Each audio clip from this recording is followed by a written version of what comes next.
Hey everyone, welcome to Bickering Book Reviews. I'm Sarah, And I'm Becky. and today we're talking about The Prince of Mourning by Jenn Bennett. I got it off NetGalley because I tried to do NetGalley first, so I got it off of NetGalley. I'm approved on a lot of stuff on NetGalley, so it can't like if it's approved and it's easy to get, that's yeah, I don't know. That's my go-to recently. Okay, anyway, this book is about Molly who is learning how to become a nurse.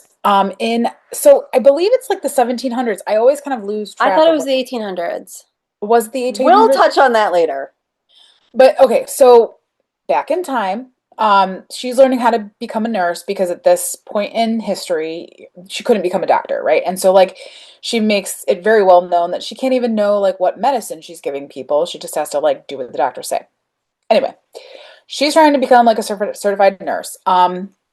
She's given the opportunity to go to this very wealthy house in New York, because she's in New York City, and so upstate New York, I'm assuming. Anyway, she can finish out her residency, her program to become a nurse with this wealthy family, because this wealthy gentleman has consumption, and so because everything's TV, um, so kind of to help him in his end stages of life, Molly is sent to be kind of his live-in nurse. On the way there, some really sketch things happen.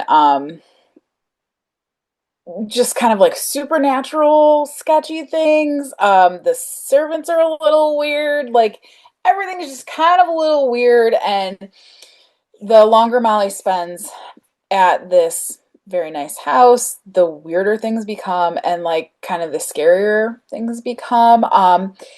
And it turns out Molly's kind of like stuck on this estate, and she uncovers a very handsome boy in the basement. um, and that kind of plays into the supernatural aspect of it because Molly can see ghosts, and like she's seen him at different points throughout her life and he hasn't aged. So there's kind of something going on with him. And so it's just kind of he's trapped, right? He can't get away. So she's trying to figure out like how to help set him free, how to like what all is like going on around here. And yeah, let's just hope she can survive with her life. I So mean that's it, right? Like did I miss any key that's things? basically I was excited to read this book, but I had a rough time with this book. And I feel like they keep saying it's supposed to be like a gothic fantasy book. It doesn't feel like Anne Radcliffe or anything like that. And I took a Victorian novel class in college and I really enjoyed it. Hmm. Um Gothic fantasy. Gothic, like a gothic romance, like Yeah, that. I guess. Um so my problem is, and I feel like you describing it, like what is this, what is it about?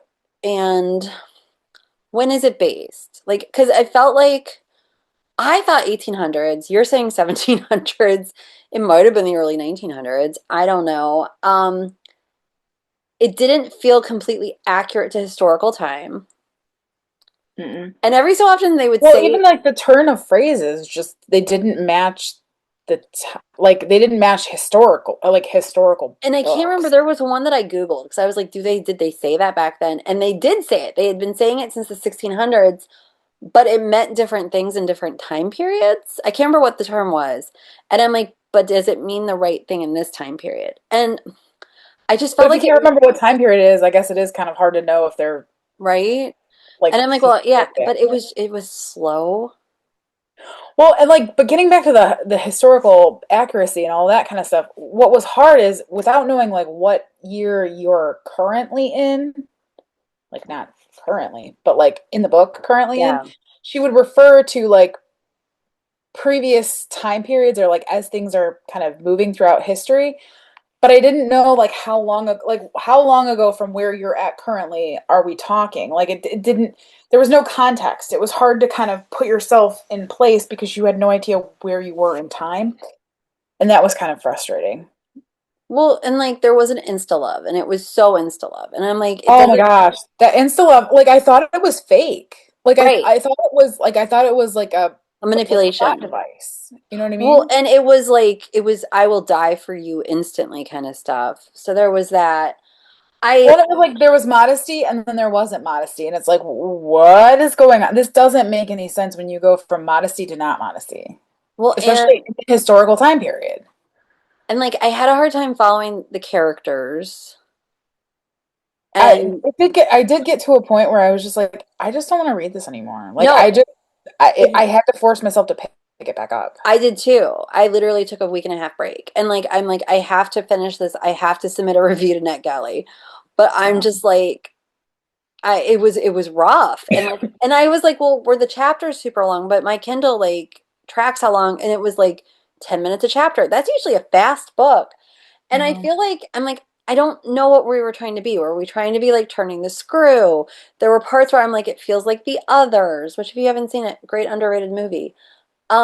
And like I'm like, so what are we doing? And and I feel like it I was don't know. I think it was just too slow for me, I think is what it it comes was. down to. But I like though, like I'm okay with slow Victorian, like a Victorian novel, and it just wasn't, it just didn't grab me. And it's gonna be in teen, and it should be an adult. She's 18, everybody's older. It should be an adult book. An adult might appreciate this more. Um, Maybe. I don't know. Should we rate it? Yeah, I I guess don't we're want to gonna have just to tear it start apart. rating. Like We were both really excited to read a Jenn I Bennett. was We so were. excited to read And this. but I feel like this is not what the caliber of book that I expect from a Jenn Bennett. Well, Like, and the cover is gorgeous. And like the cover is honestly, I'll be gorgeous. quite honest, when I first saw it, I'm like, is it a sequel to Lady Rogue? I loved Lady Rogue. Right. And I just like I feel like her books, the characters are usually so well developed. And this In one, the settings are usually pretty well done too. Like they're a character in and of themselves, aren't they, typically? yeah, a lot of them. From what I can vaguely remember. But like this was not what I was expecting. And And maybe like if you had a really good audiobook with like sound effects to like bring you in and make it almost like a radio show, like I think it could have worked as like a movie, but reading it, I'm just like I felt like nothing was happening. yeah. Okay, so our rating scale starts with 5 unicorns. It goes down to 2 unicorns. If we don't like it, it doesn't get a horn and is therefore a horse. Where are you? I'm gonna give it two because like mechanically it's fine. Like there were parts of it that were okay, but I had to force myself to finish reading it. I think I'm giving it a 2 just based on the fact that didn't, I finished it. You know what I mean? Like if it was so bad that I couldn't finish it, like I probably would have given it a horse. But like, yeah, I think I'm at 2 as well. So So that is where we are on the Prince of Mourning, and we'll see you around. see ya. Bye. Bye.